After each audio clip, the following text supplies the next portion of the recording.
I'm Gloria, and I'm 33 years old. I got married to Andy 2 years ago. We split up the housework and live in the same flat. Before the wedding, I thought we could have a happy married life, but reality didn't live up to my dreams. I expected that although Andy and I would have different views, we would eventually come to understand one another's viewpoints. But my mother-in-law turned out to be the true problem. It began in the first month of our union.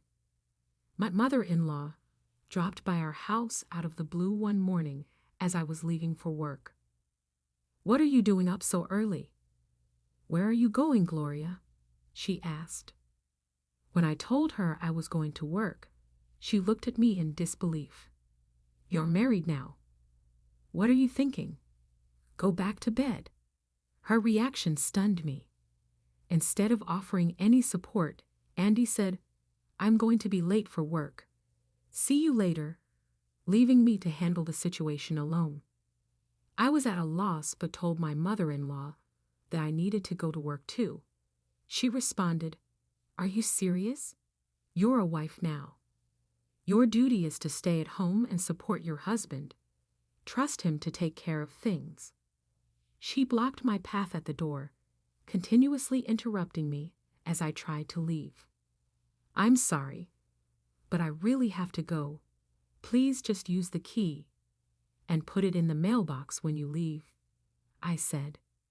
Reluctantly, she took the key, and I managed to get to work. However, I made a mistake by allowing her to stay in our home that day. When I returned from work, my mother-in-law was still there. As soon as I walked in, she ordered me to sit down. With a stern look, she began lecturing me on what a wife should be like, repeating the same old values. Andy arrived home midway through the lecture, but by then, the damage had already been done.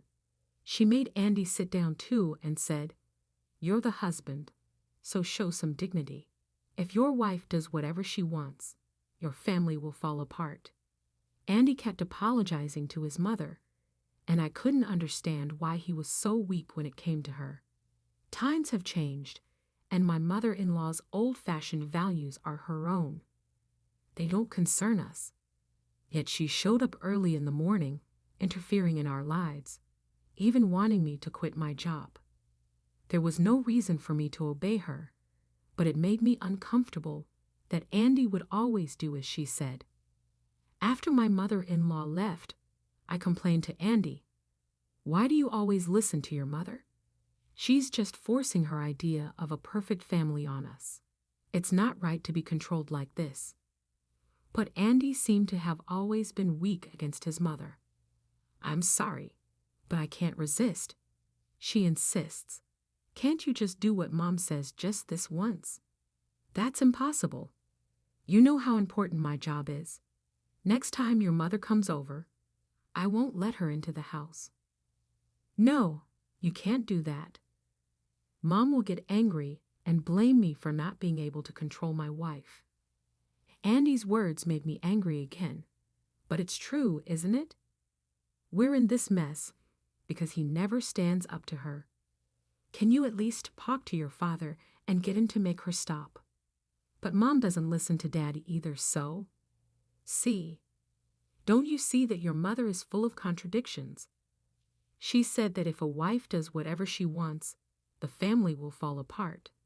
But I thought to myself, she's the one actually causing the family to break down. When I said that, my husband got upset and glared at me, which was rare for him. "Don't speak badly about my mom," he said. I replied, "If you can stand up to me like that, I hope you'll show some strength in front of your mother too." But I knew it was my choice to marry Andy, and despite everything, I still loved him. So I decided to try harder to get along with my mother-in-law. Before Andy, all my previous boyfriends were bossy and controlling. I had many bad experiences with them. That's why I thought Andy, who was quiet and gentle, would make me happy. But in reality, he was too passive and unreliable, which became a problem. Still, I believed I could change the situation if I put in the effort. Since then, I've been trying to do both my housework and job perfectly. Yet my mother-in-law would still come over and complain, saying things like, "Aren't you neglecting the housework because you're working?" One day, I asked her to look around the house. "What do you think? I'm doing a good job with the housework, aren't I? Is there anything more I need to do?" She made a frustrated face and replied, "Isn't Andy helping you?" Then she glared at Andy, and he turned pale, shaking his head quickly. He has never lied to his mother, so she believes everything he says. In reality, I do make Andy help with the housework, but we keep it a secret from her. My mother-in-law doesn't seem to notice at all. However, when we first got married, Andy didn't know how to do any housework at all, so I took it upon myself to teach him. As my mother-in-law put on her shoes to leave, she said in frustration, "Even if it's fine now, it won't last. I'll get proof." I thought to myself, she's so persistent. I planned to just continue with our way of doing things, but my mother-in-law still showed up randomly every week, being a constant nuisance. "Hey, this corner is too dusty. See, I knew it. You're not doing enough housework because you're working. Quit your job and take care of the house." This went on for 2 years. To be honest, I was getting tired of this marriage. It was stressful having her come over to check on the housework, rummaging through the fridge and even the wardrobe. It was driving me crazy. One day, she came over as usual and started going through the fridge. "What? You don't have anything in here? You can't even cook a decent meal for Andy. Quit your job already." Just then, Andy came home, carrying big shopping bags in both hands. The timing couldn't have been worse. My mother-in-law was shocked to see him and immediately made a fuss. "My God, Gloria, what were you thinking? Making your husband help with the housework?" I replied, "With all due respect, this is normal nowadays. Families with old-fashioned ideas like yours are becoming less common." My mother-in-law's face turned red and she started yelling, "You do whatever you want and mess everything up. It's disgusting. And you too, Andy. Why do you let her do this? Man up." Andy's face turned pale. He put the shopping bags on the floor, rolled his shoulders, and stayed silent. I thought to myself, he really is a pathetic guy. Then I finally spoke back to my mother-in-law in a firm tone. "I've been thinking about this for a long time. But isn't this behavior rude? Andy and I are equals in this marriage. We treat each other with respect and have decided not to put the burden on either side. I will continue to work even if we have children, so I taught Andy how to do housework." As my mother-in-law was putting on her shoes to leave, she said in frustration, "Even if things are okay now, it won't last. I'll find proof." I swear, I thought, she's so persistent. I was ready to continue our way, but my mother-in-law kept showing up at random times each week, being a real nuisance. "Hey, this corner is too dusty. I knew it. You're not doing enough housework because you're working. Quit your job and take care of the house." This continued for 2 years, and honestly, I was getting fed up with the marriage. It was stressful having her come over, check the housework, and even go through the fridge and wardrobe. I wondered how much more of this I could take. One day, she came over and started rummaging through the fridge. "What? You don't have anything in here? You can't even cook a decent meal for Andy. Quit your job already." Just then, Andy came home with big shopping bags in each hand. The timing was terrible. My mother-in-law was shocked to see him and started making a fuss. "My God, Gloria, what were you thinking? making your husband help with the housework. I replied, with all due respect, this is normal nowadays. Families with old-fashioned ideas like yours are becoming less common. Her face turned red, and she yelled, "You do whatever you want and mess everything up. Disgusting. And you too, Andy. Why do you let her do this? Man up." Andy turned pale, put the shopping bags on the floor, rolled his shoulders, and stayed silent. I thought, he really is pathetic. I then spoke back to my mother-in-law with a strong tone. I've been thinking about this for a long time, but isn't this behavior rude? Andy and I are equals in this marriage. We treat each other with respect and have decided not to place the burden on either side. I will continue to work even if we have children. Then, with a blank expression on my face, I told her the truth. I'm going back to work after my maternity leave. What? She said, shocked. You're not just saying that to surprise me, are you? No, I'm not. Also, after I return to work, Andy is going to quit his job. We decided that he will become a full-time stay-at-home father. Huh? What nonsense are you talking about? You're a mother, and you don't want to raise your own children. Well, my income is higher than Andy's. Of course, I'll support him while I work. We both agreed that it would be better for our children. At that moment, my mother-in-law began to tremble. She turned to me, her face filled with anger like I had never seen before. Impossible. That's unforgivable. I didn't raise Andy to be unhappy. I will make sure he divorces you for sure. She shouted before storming out of the apartment as if she were running away. When Andy came home from work, he had a grim look on his face. Mom was so annoying. She called me while I was at work, saying what we decided was wrong. I don't know what she'll do. She might do something crazy. Gloria, why don't you go back to your parents' house for a while and have the twins there? It was rare for Andy to suggest something. Even when he proposed to me, I remember how he showed me the engagement ring, trembling and couldn't even say, "Will you marry me?" I appreciated his kindness and courage, so I agreed. All right, I'll take your advice and do that. I told my parents about the situation and decided to have the babies in my hometown. While I was there, I called Andy every day. I remember the time when Andy and I were dating. We didn't see each other very often, so we used to call each other just like this. Now, even though things were tense, hearing his voice brought back those memories.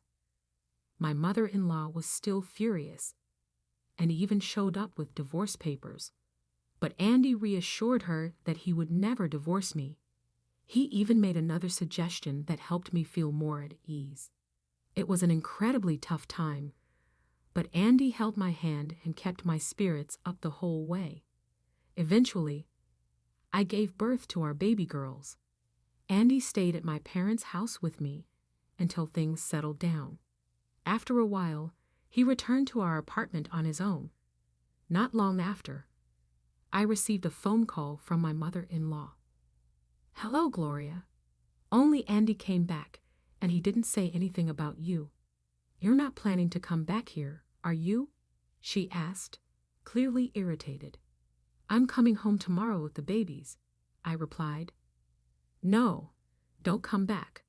I don't want to see your face. You and Andy are getting a divorce anyway. Why don't we just stay with your parents? Andy went there to talk about the divorce, right?" she said, sounding excited. I chuckled and responded, "Please don't worry, but I don't think Andy will be seeing you anymore." There was a brief pause before she replied, "What? What are you talking about? How did you hear from Andy?" "It means that you and Andy are no longer mother and son." He went back to the apartment first to pack. "We're moving out tomorrow." "How did you notice any moving boxes?" "No, I haven't seen anything like that. The room looks clean, but that's because Andy worked so hard to clean it, she said, sounding confused. Then I faintly heard Andy's voice in the background as if the call was on speaker. His voice became clearer. Sorry, Gloria. I didn't expect Mom to call you. It's okay? Don't worry about it, I said. How's the packing going? Yeah, almost done. I thought it would be troublesome if Mom came and made a fuss, he replied. So I sealed the boxes and closed them up. Wow, that's great. I said, I'm sorry I made you do all that. As we were talking, my mother-in-law suddenly started yelling. What the hell are you talking about, Andy? Don't tell me you're moving and cutting ties with me. I was about to explain when Andy interrupted. No, you shut up, Mom. I've had enough. All you do is impose your own rules on us, and you don't realize how much trouble you're causing. I'm sick of it. That's why we decided to cut ties with you. And when did you even make a duplicate key without our permission? Give it to me so I can return it to the management company. Andy's words stunned his mother. What? Andy? You're divorcing Gloria, and now you're saying that to me. Divorce? I never said I'm divorcing Gloria. She earns more than me, and she's already explained that if she became a housewife, we couldn't have a stable family. The girls would have to sacrifice too much. My mother-in-law, still in shock, replied, But it's just one income. Gloria's father and brother may run a company, but what does that have to do with her? I finally spoke up. You know, I didn't tell you because I knew you'd make a big fuss. I work for my brother's company. He's starting another business soon, and I'm supposed to take over his company. Huh? You need a woman? Will be the president? She asked, incredulous. Yes, the president. I confirmed. But for now, I'm more focused on supporting the company. I'll return to work after my maternity leave. I think we've talked about this before. You know, I had told her this during our wedding planning, but it seemed she had forgotten. My mother-in-law was stunned into silence and didn't know how to respond for a long time. Then Andy spoke up. By the way, Barry works for Gloria's brother's company. With your attitude, what do you think will happen to him? Barry is Andy's second brother and a sales manager at my brother's company. I had met Barry at the wedding and found out he was Andy's brother.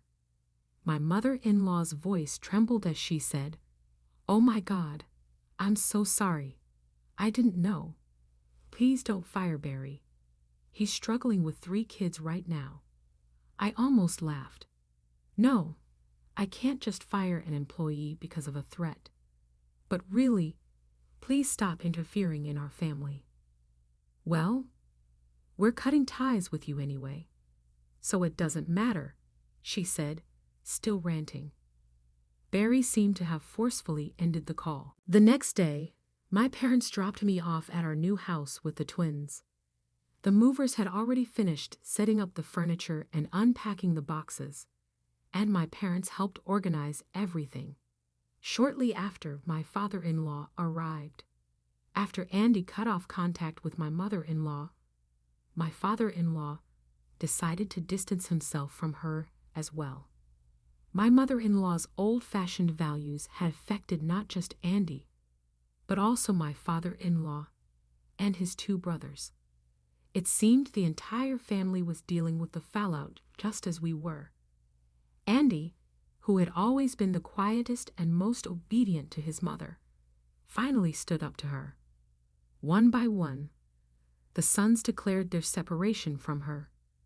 My father-in-law also left the house and is now preparing for divorce with a lawyer. All of my mother-in-law's family relatives have abandoned her, in order to devote all of his time to caring for the twins while I keep up my daily grind Andy resigned his job. It's better for me to work than for Andy, given the future costs for our kids. Whatever people may say, I will always appreciate the choice Andy and I made together. Building a happy family of our own is our top priority. I appreciate you staying until the very end. In case you enjoyed the video, kindly subscribe to our channel. I'll see you in the following. I'm grateful.